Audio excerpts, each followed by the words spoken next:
Let's do this in chronological order for a change. Once I've been upon editing. a time. Yes. Once upon a time, there were two girls in a van. And not really knowing where they're going or what they're doing. Yeah. No, so yesterday we woke up at a caravan park that we had booked into in the evening and no one had come to greet us. Yeah. And so when we woke up, we were waiting for the office to open so we could go and pay. And I wanted to get a little bit of an early start, but we ended up waiting around for someone to come to the office. Yeah. I'm not as drunk as you drunk I am. Alright. It's stuck there. This is only... It's stuck. No. And then we finally got to pay and finally got to leave. Yeah. It'd be nice if we could get down there on the side of that water and take a photo over the mountains, over the lake. Waterfront park and shop. Let's go that side.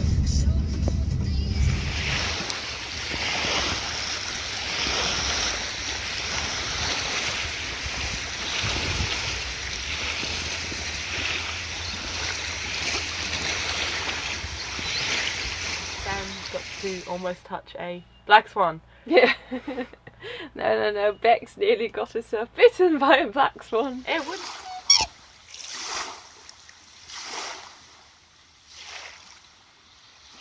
If I get bitten by a swan, you're gonna laugh. Yeah, most of the day was just the Princess Highway, which is just the one highway. There's very few detours or anything you can take because there's just the one road. Yes.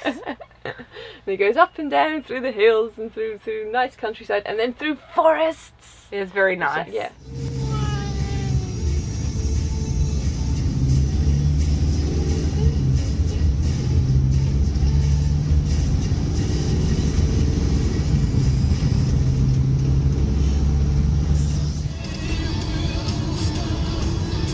I'm not gonna speed up too much. It's quite wide. Get away from the house. Yay!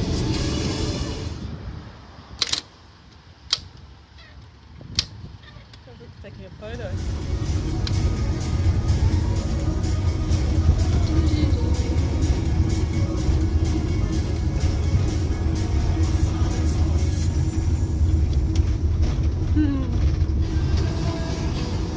Reduce speed, slow down.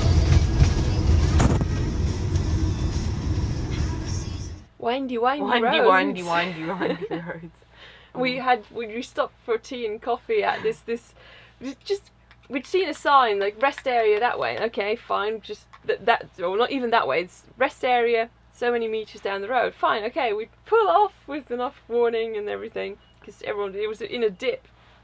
So people speed down and speed up again, you know. And this big pile of cars behind Yeah. me going, why are we stopping? Yeah, we stopped there and it turned out to be this really quaint yeah, wood-clad hotel / bar, very old-fashioned. With it smelt old. It smelled like my granddad's house did in the 90s. Yeah.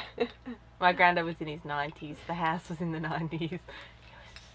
Well, it kind of looked like that as well. Yeah, it And you had was. the bar with the stuff arranged against the back wall and photos of regulars who died Yeah. of old age hanging above the bar. That was the weirdest thing.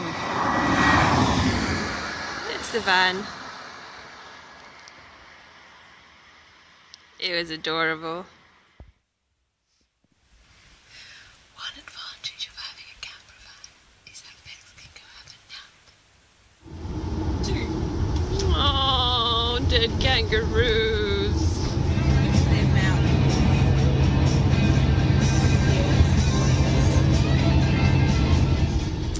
Another tiny chapel. Another forest that's been on fire.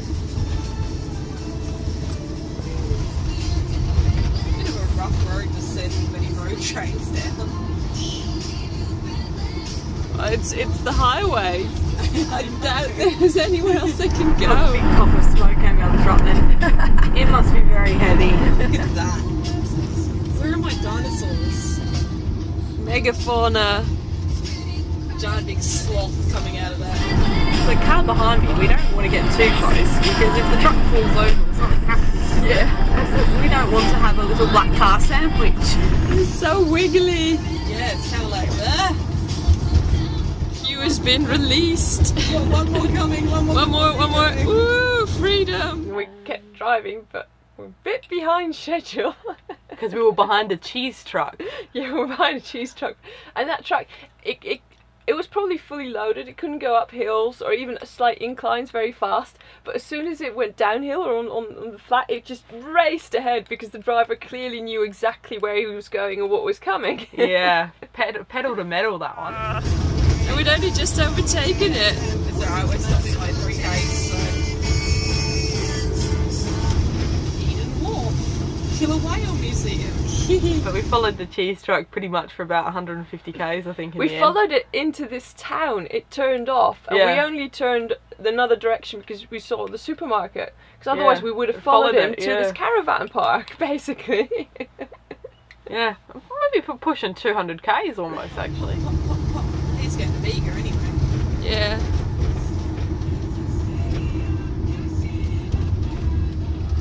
Bye bye, cheese truck. Good luck. Good voyage. And when we realised we'd probably arrive late, because now we know that 5 o'clock is the cut-off point for the caravan parks here. Dumb. we just, okay, grab your phone, try and no signal. And we had no signal for most of the hilly bit. So from about midday onwards, we had no signal. Yeah. Hello? They left us keys in the late check-in box, or not even keys, they left us instructions in the late check-in box, and it was fine. Gave us the key codes and parked us way at the back. Yeah, really, we're about, well, there's no one in that van. No. So we're a good 300-400 metres away from anyone. But we're also about 200 metres away from the lake. Yeah. I don't mind, I like empty campsites. But I'm like, why did they put us here? I don't know. What's the logic behind it? I don't know. Today we're going on an expedition towards the mountains. Yep, we're going up. Towards a caravan site that I tried to book by email, didn't get a reply. Tried to use their email form, the site broke. And then we tried to ring. Had Bexx ring because I wasn't going to try and talk to Australian country people because of the accent and over the phone. And which is probably a good idea because they were really bad on the phone because I had to repeat myself like 3 times. Yeah. But even then that failed because I meant to call me back and they didn't. So we kind of just gave up. We know it's open. We know it exists. We know it's open. We know there's people there. Yes. And TripAdvisor gave it consistent 1-star reviews with messages such as, please go somewhere else. Yeah. But we're not there for very long because we want to get set off tomorrow on the day after that really quickly early. So we go won't be there. skiing! Yay! That's the only reason we're not deliberately going to a different camper site. Because we want to go skiing and there's not very many there. Do your Jeremy Clarkson thing! In the next episode, we drive up a mountain, possibly get athlete's foot, and meet some crazy mountain people.